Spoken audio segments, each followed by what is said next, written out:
Good morning students. कल अपन नगरपालिका अधिनियम के 7वें अध्याय में नगरपालिका के राजस्व के बारे में अध्ययन कर रहे थे और उसमें सेक्शन 101 से लेकर 107 तक मैंने आपको बता दिया था। आज के इस वीडियो में अपन सेक्शन 108 से लेकर 127 तक चर्चा करेंगे। इस वीडियो में अपन 108 से लेकर 127 तक चर्चा करेंगे। तो देखो, नगरपालिका के राजस्व के मामले में 7 धाराओं को डिस्कस अपन ने कर लिया है 7वें अध्याय में। अभी आज के इस वीडियो में अपन देखेंगे कि कर अधिरोपित करने की प्रारंभिक प्रक्रिया क्या होगी।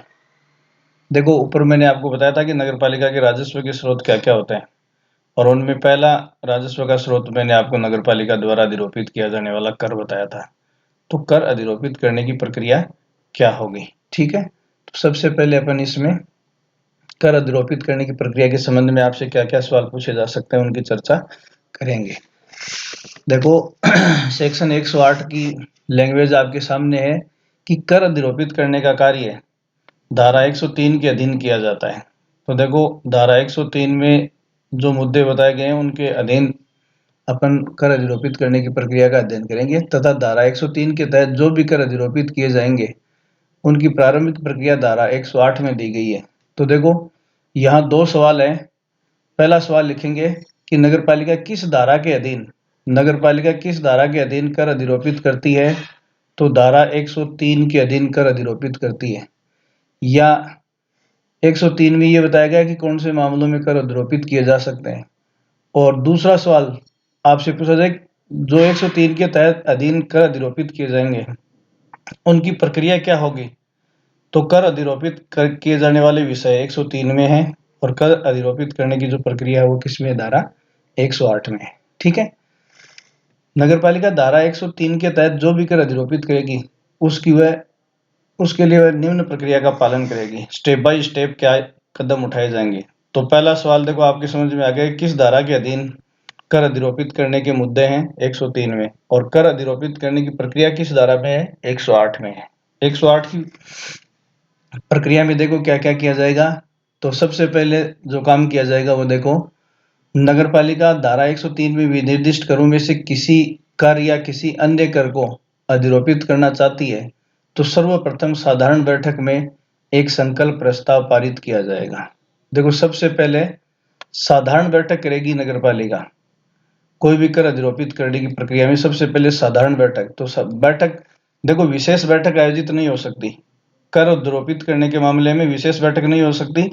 अगर नगरपालिका कोई कर अधिरोपित करना चाहती है तो सबसे पहले वो साधारण बैठक आयोजित करेगी और उसमें एक संकल्प द्वारा उस उद्देश्य या प्रयोजन का चयन करेगी जिसके संबंध में नियमों का प्रारूप तैयार करेगी और इन नियमों में निम्न बातों को विनिर्दिष्ट करेगी। तो देखो, इस बैठक में जो संकल्प लिया जाएगा उसमें क्या क्या नियम डिसाइड किए जाएंगे। तो सबसे पहले तो ये डिसाइड किया जाएगा कि उन व्यक्तियों और संपत्तियों के बारे में जिन पर नगरपालिका कर अधिरोपित करने का प्रस्ताव करती है या उन्हें कोई छूट देने का प्रस्ताव करती है।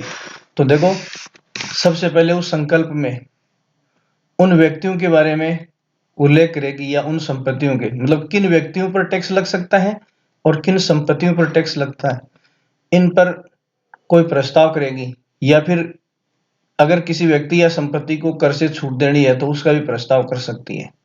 तो उन व्यक्तियों और संपत्तियों के संबंध में प्रस्ताव करेगी जिन पर या तो कोई कर लगाना है या जिनको किसी कर के अधीन छूट देनी है। तो ये देखिए, इसको शॉर्ट में लिखा है सब्जेक्ट को डिसाइड करना। सब्जेक्ट में क्या है, व्यक्ति हो सकता है और संपत्ति हो सकती है जिस पर कर लगाया जाना है या जिसे कर की छूट दी जानी है। फिर जब ये प्रस्ताव कर देगी उसके बाद में देखो, वह रकम या रेट, मतलब वो राशि या दर जो है नगरपालिका किसी व्यक्ति या व्यक्तियों के वर्गों के लिए निर्धारित करना चाहती है।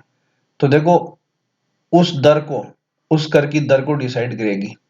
पहले उन व्यक्तियों और संपत्तियों को डिसाइड करेगी जिन पर कर लगाना है या जिनको कर में छूट देनी है। उसके बाद जिस रेट से कर लगाना है उस दर को निर्धारित किया जाएगा, या कोई रकम यदि टैक्स स्वरूप लगाई जानी है तो रेट व्यक्ति पर, व्यक्तियों पर, अकेले व्यक्ति पर या व्यक्तियों के किसी वर्ग पर जो भी रेट अप्लाई की जाएगी उसको इसी संकल्प में डिसाइड किया जाएगा।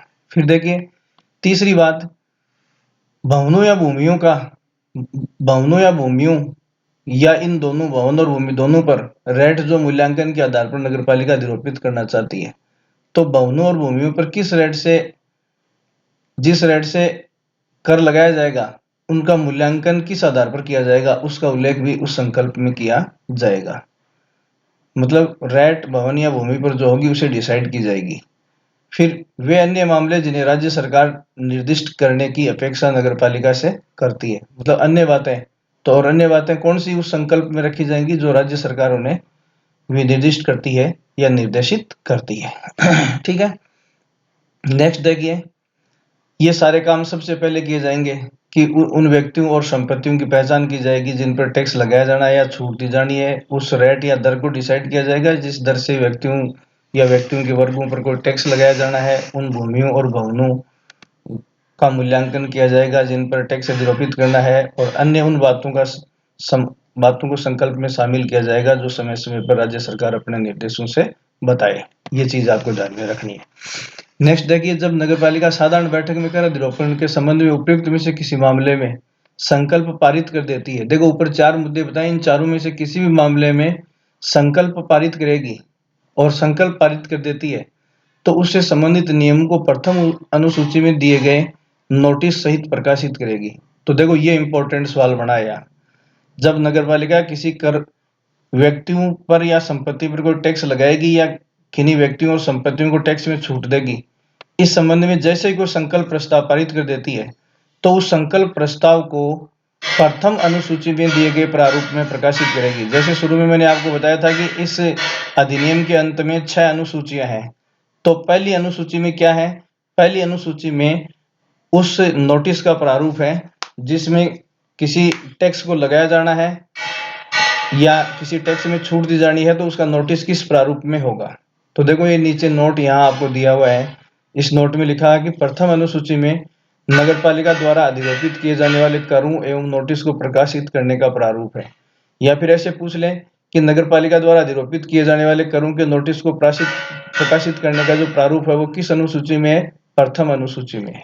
ठीक है, नेक्स्ट आप देखिए, नगरपालिका, ये इसका ड्राफ्ट दिया गया है। जैसे नगरपालिका, ये प्रथम अनुसूची में ये फॉर्मेट दिया हुआ है। तो देखो प्रथम अनुसूची के तहत नगरपालिका जो भी टैक्स लोगों पर या संपत्तियों पर लगाएगी उसको इस रूप में प्रकाशित करेगी। अक्स का मतलब है कि किसी का भी नाम हो सकता है। किसी का किसका नाम होगा? जो नगरपालिका, मतलब नगरपालिक बोर्ड, नगर परिषद या नगर निगम, जैसे जयपुर नगर निगम, सीकर नगर परिषद या नवलगढ़ नगर पालिका, ऐसे हो सकता है। ठीक है, तो देखो एक्स नगरपालिका के निवासियों को इसके द्वारा नोटिस दिया जाता है कि नगरपालिका संलग्न नियमों में परिभाषित कर अधिरोपित करना चाहती है। प्रस्तावित कर के संबंध में आक्षेप आपत्ति करने वाले व्यक्ति नगरपालिका का कोई भी निवासी इस नोटिस की तारीख से 1 माह के भीतर नगरपालिका को अपने लिखित आक्षेप लगा सकता है। आक्षेप का मतलब है ऑब्जेक्शन। तो देखो नगरपालिका जो टैक्स लगाना चाहती है उसका नोटिस अनुसूची 1 के प्रारूप में प्रकाशित करेगी, और उसमें अनुसूची 1 में जो नोटिस का प्रारूप दिया गया है उसमें गजट में या राजपत्र में अधिसूचना को प्रकाशित करने की तिथि के कितने समय तक आम जनता या उस नगरपालिका के जो निवासी है वो कितने समय में उसका आक्षेप या ऑब्जेक्शन कर सकते हैं? तो 1 माह तक उसका आक्षेप या ऑब्जेक्शन कर सकते हैं। तो प्रथम अनुसूची में करों का जो नोटिस प्रकाशित किया जाएगा उसका प्रारूप है, और उस नोटिस में कितनी अवधि तक नागरिकों को या निवासियों को ऑब्जेक्शन या आक्षेप करने की छूट है? 1 माह की छूट दी जाएगी। ठीक है, ऐसे ही जैसे दूसरी अनुसूची जो है, देखो इसको केवल पढ़कर छोड़ना है, याद नहीं रखना है। दूसरी अनुसूची को यहाँ से आप छोड़ सकते हो, इसका उल्लेख आगे है। इस वीडियो में दूसरी अनुसूची के बारे में अभी एक बार आप नहीं देखेंगे। ठीक है, फिर देखो यहाँ प्रथम अनुसूची में कुल 12 मदें होती हैं जिन्हें प्रकार, ये द्वितीय है, यहाँ प्रथम की जगह क्या लिखोगे? द्वितीय अनुसूची लिखेंगे। ये प्रथम की जगह काटकर आप द्वितीय करेंगे। ये जो द्वितीय अनुसूची है इसमें नोटिस, जैसे ये नोटिस का प्रारूप है और नोटिस में क्या क्या शामिल किया जाएगा, ये 12 चीजें नोटिस में शामिल की जाएंगी। तो नगरपालिका द्वारा जो नोटिस प्रकाशित किया जाएगा द्वितीय अनुसूची में, उसमें कितने मद हैं? 12 मद हैं। एक बार इनको रीड आउट करके छोड़ देना। फिर देखिए आगे, इस प्रकार अधिरोपित किए जाने वाले, सवाल आपको यही ध्यान में रखना है यहाँ, ये वाला ही, प्रथम अनुसूची वाला फिलहाल। फिर द्वितीय अनुसूची में 12 मदें हैं जो नोटिस में प्रकाशित की जाएंगी। अब देखो, इस प्रकार अधिरोपित किए जाने वाले कर, प्रस्तावित राशि या रेट आदि में से किसी भी मद पर उसके अधीन दायी होने वाले व्यक्ति, मतलब जिन लोग के ऊपर जो टैक्स लगाया जाता है, उस टैक्स के ऊपर, उसकी राशि पर या उसके रेट पर यदि किसी व्यक्ति को जिसके ऊपर वो लागू होना है, उन दायी होने वाले व्यक्तियों या संपत्ति के वर्गों या प्रस्तावित किसी छूट के संबंध में नगरपालिका का कोई भी निवासी नोटिस के प्रकाशन की तिथि से 1 माह के भीतर नगरपालिका को अपनी लिखित आपत्ति भेज सकता है। तो नगरपालिका जो भी टैक्स आरोपित करना चाहती है, वो टैक्स या तो किसी व्यक्ति पर हो सकता है या किसी संपत्ति पर हो सकता है। तो वो व्यक्ति या संपत्ति का स्वामी जो है 1 महीने तक अपनी लिखित आपत्ति जो है उस टैक्स के संबंध में दर्ज करवा सकता है। अब देखो, ये जो आपत्ति है वो खाली नया टैक्स लगाने पर ही नहीं हो सकती। अगर पहले से संचालित किसी टैक्स में किसी को छूट दी जाती है तो उसके संबंध में भी क्या किया जा सकता है, ऐसा आक्षेप या आपत्ति जताई जा सकती है। ठीक है। अगर नगरपालिका, अब देखो इसमें नगरपालिका ऐसी समस्त आपत्तियों पर विचार करेगी। जो भी आपत्तियां इस नोटिस के बाद में नगरपालिका को मिलती है, उन सब पर नगरपालिका क्या करेगी, विचार करेगी। और अगर नगरपालिका के पास वक्त नहीं है, नगरपालिका विचार नहीं करती है, तो उस पर विचार करने के लिए या रिपोर्ट देने के लिए समिति को प्राधिकृत कर सकती है। तो देखो, जो आपत्तियां मिलती हैं उन आपत्तियों पर विचार स्वयं नगरपालिका कर सकती है। और यदि नगरपालिका के पास वक्त नहीं है तो इन आपत्तियों के ऊपर विचार करके रिपोर्ट देने के लिए नगरपालिका किसी समिति का गठन भी कर सकती है। ये आप ध्यान में रखेंगे। ठीक है। रिपोर्ट देने के लिए किसी समिति को प्राधिकृत करेगी। आपत्तियों के बाद नगरपालिका चाहे तो प्रस्तावित कर को त्याग सकती है। जैसे नगरपालिका ने नोटिस द्वारा नया कर बता दिया और आपत्तियों के बाद नगरपालिका को यदि यह लगता है कि ऐसा कर लगाया जाना ठीक नहीं है, तो ऐसे कर को क्या कर सकती है, त्याग सकती है, छोड़ सकती है, लागू करने से छूट दे सकती है।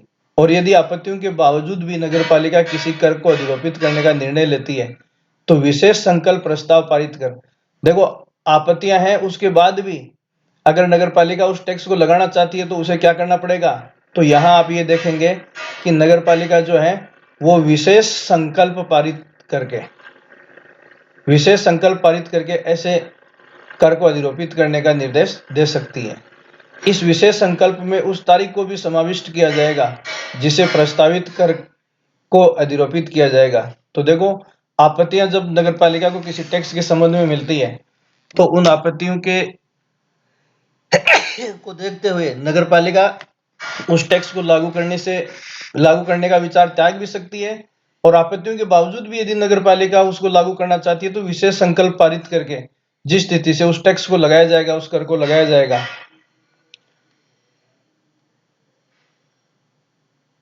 उसको संकल्प प्रस्ताव में तिथि को शामिल करेगी।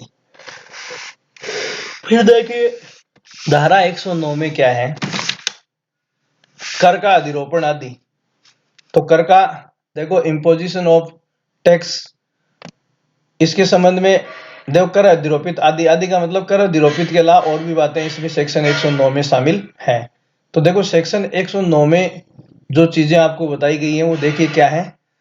धारा 108 में विशेष संकल्प पारित करने के बाद नगरपालिका राजपत्र में उस नियत तारीख को अधिसूचित करेगी जिस तिथि से उसे अधिरोपित किया जाएगा। तो जैसे ही आपत्तियों के बावजूद भी नगरपालिका किसी कर को लागू करना चाहती है तो राजपत्र में उसे अधिसूचित करेगी और अधिसूचना के साथ वो डेट भी अधिसूचित की जाएगी कि किस तिथि से उस टैक्स को लगाया जाएगा। तो सबसे पहले सेक्शन ये 109 ये कहता है कि गजट में प्रकाशन किया जाएगा। फिर देखो, इस प्रकार गजट में प्रकाशन इस बात का सबूत होगा कि अधिनियम के उपबंधों के अनुसार कर अधिरोपित कर दिया गया है। तो जैसे ही गजट में प्रकाशन हो जाएगा तो ये इस बात का सबूत है कि नगरपालिका ने उस नए कर को अधिरोपित कर दिया है। या इस संबंध में ये भी हो सकता है कि यदि छूट दी गई है तो ये इस बात का सबूत भी होगा कि नगरपालिका ने पहले से प्रचलित किसी कर में छूट दे दी है। लेकिन इसके नीचे देखो परंतु, ये एक्सेप्शन या कुछ लिमिट्स हैं। परंतु क्या क्या क्या है, लिमिट्स है। इस प्रकार गजट में प्रकाशन के शासकीय वर्ष की केवल निम्न तिथियों से ही ऐसा कर प्रवर्तित या लागू किया जा सकेगा। देखो, नया कर जो है इन 4 तिथियों से लागू कर सकती है नगरपालिका, या किसी पुराने कर में छूट इन तिथियों से ही लागू हो सकता है। देखना, नया कर या तो 1 अप्रैल से लगाया जा सकता है, इंपॉर्टेंट है डेट। नया कर 1 अप्रैल से लगाया जा सकता है, नया कर 1 जुलाई से लगाया जा सकता है, 1 अक्टूबर से लगाया जा सकता है और 1 जनवरी से लगाया जा सकता है। तो देखो, आपको याद रखने की जरूरत नहीं है, साल में 4 डेट ऐसी हैं जिनसे नए कर को लगाया जा सकता है और वित्तीय वर्ष आपको पता है 1 अप्रैल से शुरू होता है। तो फिर आपको 3-3 महीने के गैप से याद रखना है पूरे साल में। देखो, 1 अप्रैल के बाद 3 महीने होते हैं 1 जुलाई को, 1 जुलाई से 3 महीने होते हैं 1 अक्टूबर को और 1 अक्टूबर से 3 महीने होते हैं 1 जनवरी को। तो साल में 4 तिथियां ऐसी हैं जिनसे नए टैक्स को लगाया जा सकता है और ये चारों तिथियों में गैप कब से है? 1-1 महीने से है और पहली जो डेट है वो 1 अप्रैल की है। तो आगे वाली अपने आप ही आपको समझ में आ जाएगी। तो देखो, सीधी सी बात ये है कि नया टैक्स इन 4 तिथियों से लगाया जा सकता है। तो देखो, नया अधिरोपित कर केवल इन्हीं तिथियों से लागू किया जा सकेगा, इसके अलावा किसी तिथि से लागू नहीं किया जाएगा। तो ये पूरी नगर पालिका के लिए जो भी टैक्स लगाए जा सकते हैं, टैक्स लागू होने की डेट इन 4 में से कोई एक हो सकती है। 1 अप्रैल याद रह जाएगा तो 3-3 महीने का गैप, पूरे साल में 4 तिथियां हैं तो अपने आप 3-3 महीने से अप्रैल, जुलाई, अक्टूबर और जनवरी महीने की पहली तारीख हो जाएगी। ठीक है, फिर देखिए आप इसमें, यदि इस प्रकार अधिरोपित कर 1 अप्रैल के अलावा अन्य किसी तिथि को लागू होता है या अन्य किसी तिथि से प्रवर्त होता है, यहाँ से शब्द लिखना है, अन्य किसी तिथि से लागू होता है, प्रवर्त होता है, तो वह आगामी अप्रैल की पहली तारीख तक त्रैमासिक रूप में उद्ग्रहणीय होगा। देखो, अगर 1 अप्रैल को लागू हो गया तब तो होगा वार्षिक रूप में, क्योंकि वित्तीय वर्ष कब से शुरू होता है? 1 अप्रैल से शुरू होता है। यदि कोई टैक्स 1 अप्रैल से लागू हो गया तो उसकी वसूली या उद्ग्रहण वार्षिक रूप में होगा और यदि 1 जुलाई, 1 अक्टूबर या 1 जनवरी से लागू होता है तो 3-3 महीने त्रैमासिक किस्तों में उस टैक्स की वसूली की जाएगी, क्योंकि वार्षिक रूप से अगला वित्तीय वर्ष जो है वो 1 अप्रैल से ही शुरू होना है।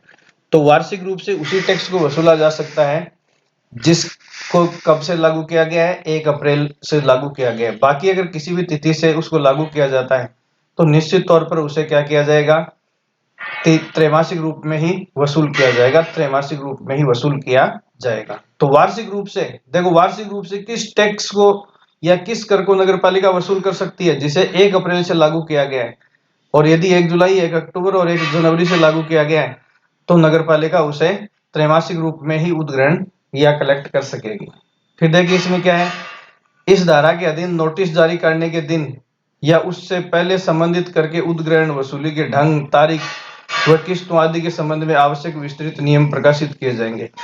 तो देखो, टैक्स किस तिथि से लागू होगा इस बात का नोटिस दिया जाएगा, उसमें इन सारी बातों का उल्लेख भी किया जाएगा।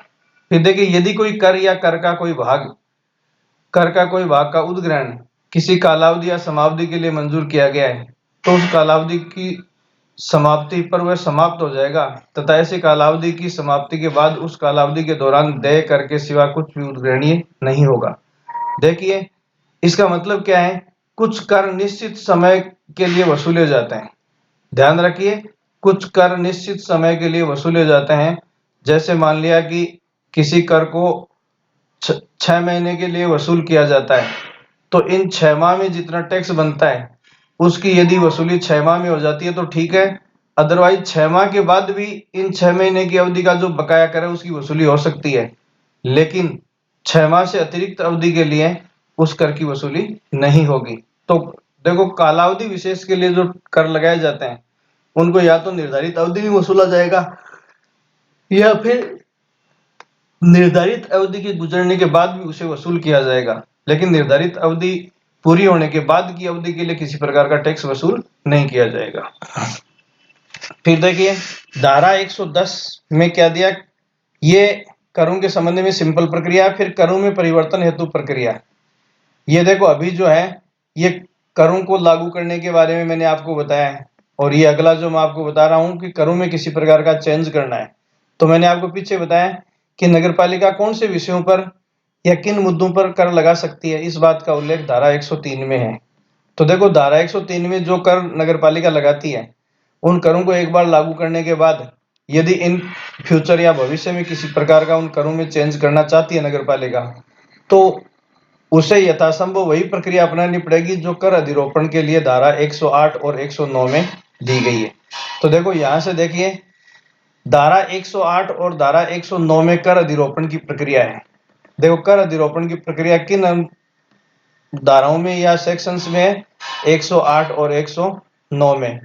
अब देखो ध्यान देने वाली बात यह है कि यदि नगरपालिका कोई नया कर लगाना चाहती है तो भी 108 और 109 की प्रक्रिया को अपनाना पड़ेगा। और यदि पुराने किसी कर में परिवर्तन करना चाहती है, पुराने किसी कर में नगरपालिका परिवर्तन करना चाहती है तो भी वही प्रक्रिया अपनानी पड़ेगी जो धारा 108 और 9 में नए कर के लिए है। तो परिवर्तन के लिए या नए कर के लिए सेम प्रक्रिया है। तो देखो परिवर्तन की प्रक्रिया के संबंध में सीधी सी एक लाइन लिखी गई है कि यदि नगरपालिका धारा 103 के अधीन अधिरोपित कर को समाप्त करना चाहती है, तो चाहे तो किसी कर को समाप्त करना चाहती है या उसमें किसी का परिवर्तन करना चाहती है, तो उसे यथासंभव वही प्रक्रिया अपनानी पड़ेगी जो कर अधिरोपण के लिए धारा 108 और 109 में। तो देखो यहाँ सीधी सी बात यह है कि 110 में ये कहा, 108 और 9 में ये कहा गया है, 8 और 9 में वो प्रक्रिया दी गई है जो किसी नए कर को लगाना है। तो देखो सीधे सा यदि नगरपालिका नया कर लगाना चाहती है, ध्यान से सुनना, तीन बातें हो गई है। यदि नगरपालिका नया कर लगाना चाहती है, यदि नगरपालिका किसी कर को समाप्त करना चाहती है या नगरपालिका किसी कर में परिवर्तन करना चाहती है। नया कर लगाना, पुराने कर को समाप्त करना, पुराने कर में किसी प्रकार का परिवर्तन करना, इन तीनों के लिए नगरपालिका को धारा 108 और 9 में दी गई समान प्रक्रिया को अपनाना पड़ेगा। कहने का मतलब जो प्रक्रिया नए कर को अधिरोपित करने के लिए है वही प्रक्रिया उस कर को समाप्त करने के लिए होगी या उन करों में परिवर्तन करने के लिए होगी। फिर देखिए धारा 111 क्या कहती है।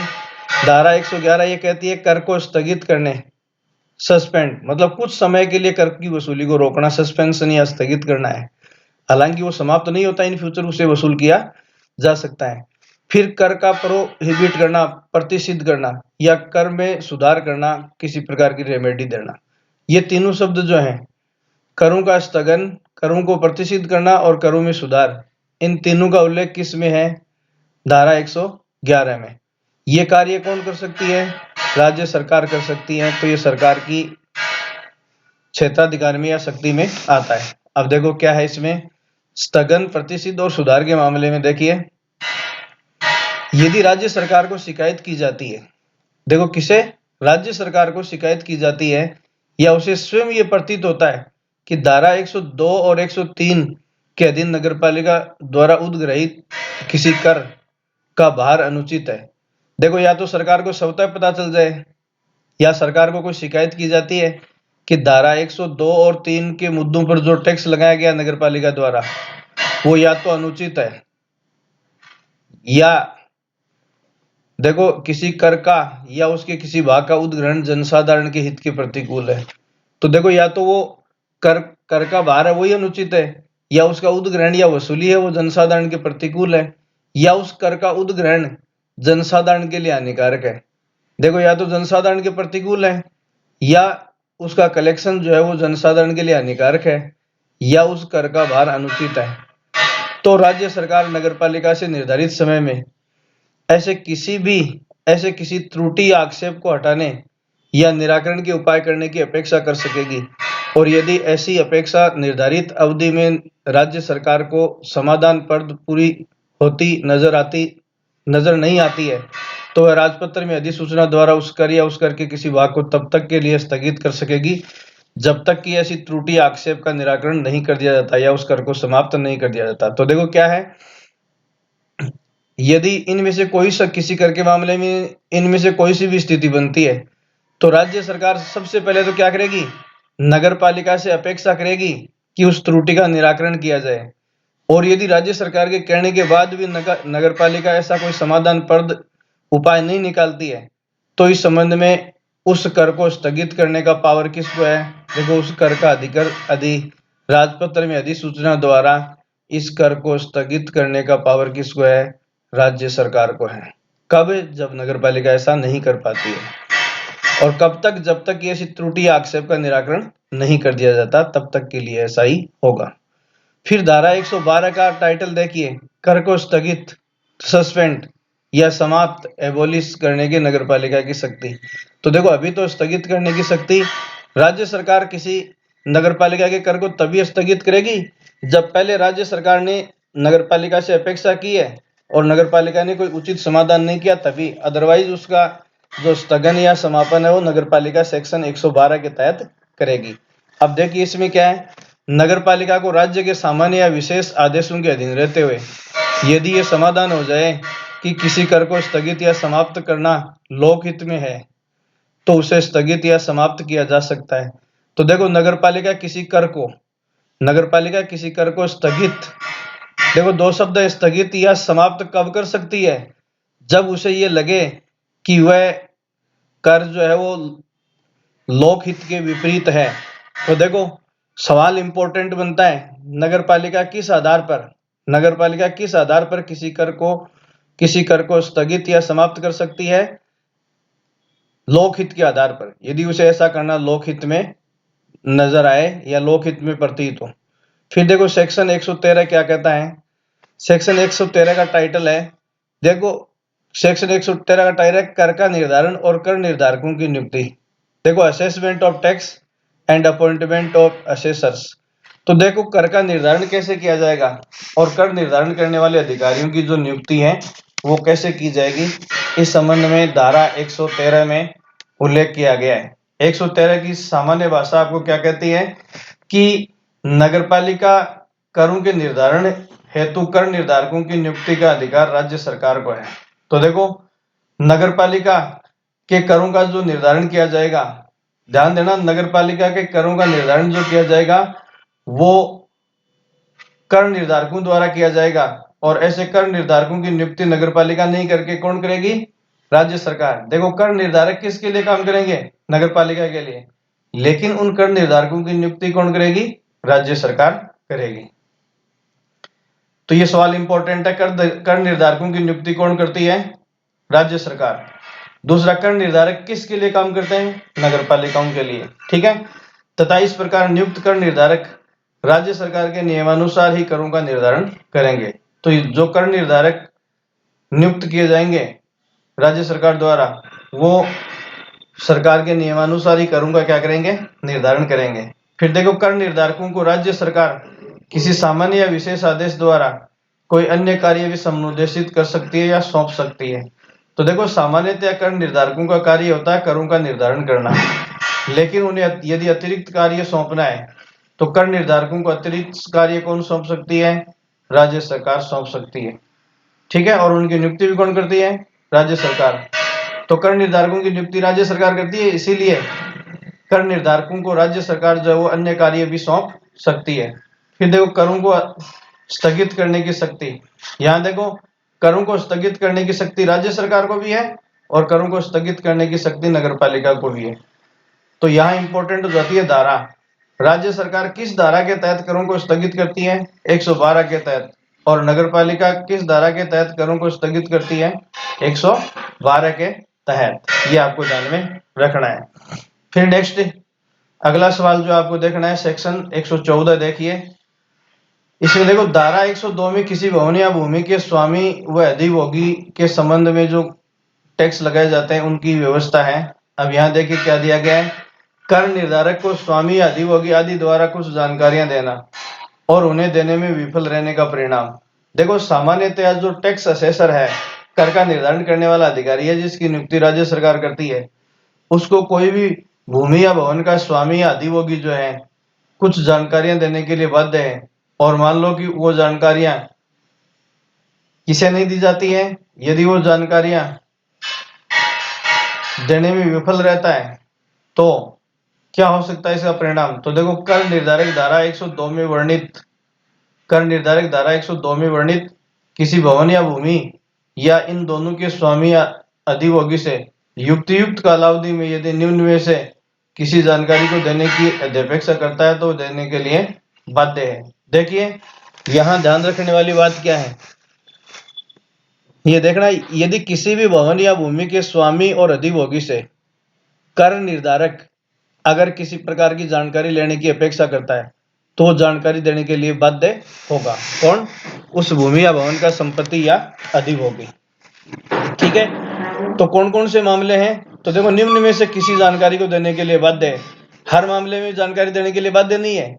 कौन सी जानकारी देने के लिए बाध्य है? पहला, निर्धारित प्रारूप में विवरणी, रिटर्न जो निर्धारित फॉर्मेट है उसमें मांग सकता है। दूसरा, ऐसी जानकारी जो उस व्यक्ति का अवधारण करने के लिए अपेक्षित हो, जिसे धारा 102 के अधीन कर मूलतः उद्ग्रहणीय हो।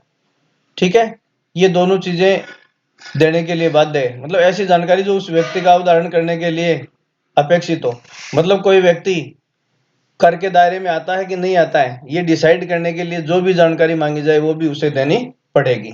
ठीक है, फिर देखो क्या है, यदि ऐसा स्वामी या अधिभोगी अध्यपेक्षा में मांगी गई किसी जानकारी को निर्धारित समय में देने में विफल रहता है या अध्यपेक्षा या अपेक्षा किए जाने पर अनुपालन करने से इनकार कर देता है, तो कर निर्धारक अधिनियम के प्रावधानों का पालन करते हुए आवश्यक जांच करने के बाद उस भवन या भूमि अथवा भवन व भूमि दोनों पर अपनी सर्वोत्तम विवेक बुद्धि का इस्तेमाल कर सकता है।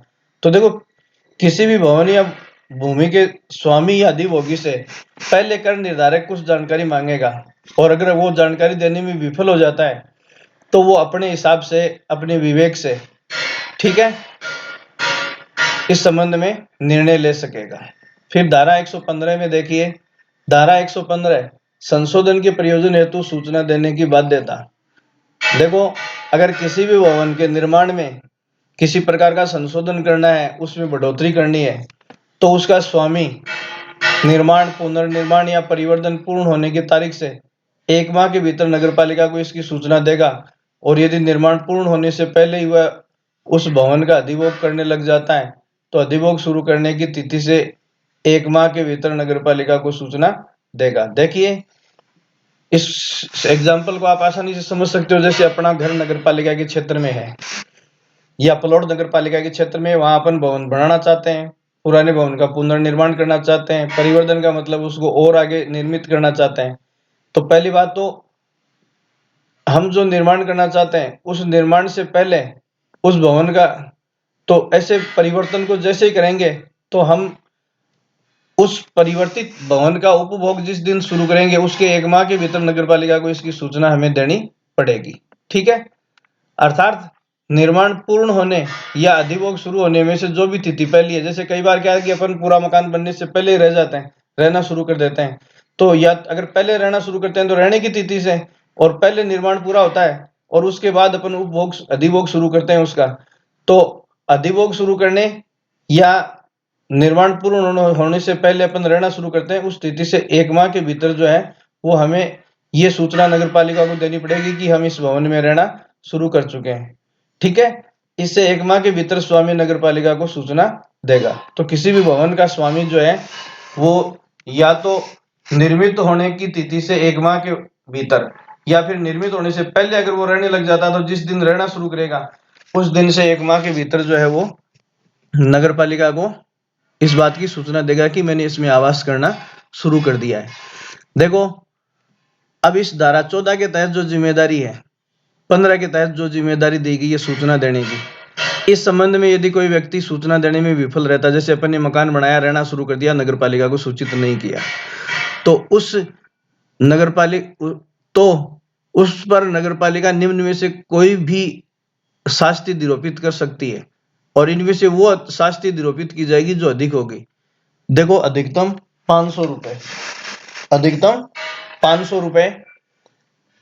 ठीक है, दूसरा, उस भवन या उसके परिवर्तित भाग पर 3 माह के लिए संदेह पेयबल कर की रकम का 10 गुना। यदि उस भवन के निर्माण पर या उसका अगर निर्माण में बढ़ोतरी की है तो उस पर जो भी कर लागू है उस कर का 10 गुना। तो या तो टैक्स का 10 गुना या 500 रुपए, इन दोनों में से जो भी ज्यादा होगा वो देय होगा। ठीक है, इसमें जो नगरपालिका को उचित लगे वही शास्ति लगा सकती है। तो नगरपालिका या तो 500 रुपए लगा सकती है, या अगर 500 से कम लगाना चाहे तो उस भवन के परिवर्तित भाग पर जो टैक्स लगता है 3 माह के लिए, जो टैक्स है, मतलब 3 महीने, मान लो कि 20 रुपए 1 महीने का टैक्स लगता है, तो ये 20 रुपए हो गए, तो 3 महीने का 20 रुपए के हिसाब से टैक्स हो गया 60 रुपए हो गया, और 60 का 10 गुना हो गया 600 रुपए। ठीक है, लेकिन ये 600 रुपए अप्लाई नहीं कर सकता क्योंकि अधिकतम कितना है, 500 रुपए। तो या तो 500, अधिकतम 500 रुपए, या अगर इससे कम लगाना चाहता तो 3 माह के लिए जो संदेह टैक्स कर है उसका 10 गुना, अगर वो 10 गुना 500 से कम है तो 10 गुना लगाया जाएगा 3 महीने के टैक्स का, और यदि वो 500 से अधिक है तो खाली 500 रुपए लगेंगे। तो सवाल ये बनता है कि अगर हम किसी भवन का परिवर्तन करते हैं, निर्माण करते हैं और बिना सूचना के उसमें रहने लग जाते हैं तो इस गलती के लिए हमें अधिकतम कितना जुर्माना देना पड़ेगा? 500 रुपए जुर्माना देना पड़ेगा। ठीक है। फिर धारा 16 देखिए आप, इसमें धारा 16 क्या कहती है? भवनों या भूमियों पर करों के संदाय के लिए मूलतः दायी व्यक्तियों द्वारा हक के समस्त अंतरणों के विषय में नगरपालिका को सूचना देना। दोबारा देखना, भवनों भूमियों पर करों के संदाय के लिए मूलतः दायी व्यक्ति द्वारा हक के समस्त अंतरणों के विषय में नगरपालिका को सूचना देना। तो जिस व्यक्ति के को भवन या भूमि के कर देने के लिए जिम्मेदार है जो, वो समस्त अंतरणों के विषय में नगरपालिका को क्या करेगा? सूचना देगा। अगर ऐसा व्यक्ति नगरपालिका को सूचना नहीं देता है तो देखिए इससे आगे क्या हो जाता है। यदि कोई व्यक्ति जो किसी भवन या भूमि या इन दोनों पर अधिरोपित कर का संदाय करने हेतु मूलतः दायी है, मतलब ये सूचना वही आदमी देगा जो टैक्स देने के लिए उत्तरदायी है। ठीक है। और ऐसा व्यक्ति अपने भवन या भूमि या दोनों के हक का मतलब होता है स्वामित्व, टाइटल का अंतरण किसी अन्य व्यक्ति के पक्ष में कर देता है तो ऐसे दोनों व्यक्ति उस अंतरण की लिखित सूचना नगरपालिका को देंगे। देखो क्या है, जैसे मेरे पास नगरपालिका क्षेत्र में कोई भूमि या भवन है और मैं आपको देना चाहता हूं, तो आप भी नगरपालिका को इस बात की सूचना देंगे कि मैंने आपको ये भूमि या भवन दे दिया है, और मैं भी नगरपालिका को सूचना दूंगा कि इस XYZ व्यक्ति को मैंने भूमि या भवन दे दिया है। ठीक है। तो ये नगरपालिका को लिखित सूचना देनी पड़ेगी, किसकी? भूमि या भवन के अंतरण की हमें नगरपालिका को सूचना देनी पड़ेगी। ठीक है। कब, अब देखो ये मेरे पास है तो इस भवन का कर वगैरह देने की जिम्मेदारी मेरी है, तो मुझे छुटकारा लेना है तो इसको ट्रांसफर करने के बाद में मुझे नगरपालिका को सूचना देनी पड़ेगी कि मतलब इस आदमी को मैंने दे दिया है, और दिए जाने के बाद इस आदमी की टैक्स की जिम्मेदारी है तो ये भी सूचना देगा कि मैंने ऐसा भवन या भूमि जो है खरीद ली है। ठीक है। अब देखिए इसके अलावा किसी मूलतः दायी व्यक्ति मृत्यु हो जाए, दायी व्यक्ति की मृत्यु हो जाए, यहाँ दायी व्यक्ति की, यहाँ की लिखेंगे, दायी व्यक्ति की मृत्यु हो जाए तो उसके वारिस और उसके वारिस नहीं है तो वह व्यक्ति जिसके पक्ष में मृतक की भूमि या भवन या दोनों का हक अंतरण होता है वह ऐसे अंतरण की सूचना नगरपालिका को देगा। देखना, जैसे मान लो कि मेरे पास भवन है और मैंने भवन आपके नाम अंतरित कर दिया, ठीक है, और नगरपालिका को सूचना देने से पहले मेरी डेथ हो गई। ठीक है। तो ये डेथ होने के बाद केवल दूसरी पार्टी जिसको अंतरित किया गया, या तो वो व्यक्ति या जिसे अंतरित किया गया उसके उत्तराधिकारी जो है वो इस संबंध में जानकारी किसको देंगे? नगरपालिका को देंगे। इस वीडियो में इतना ही, बाकी अपन नेक्स्ट वीडियो में देखेंगे। Thank you so much.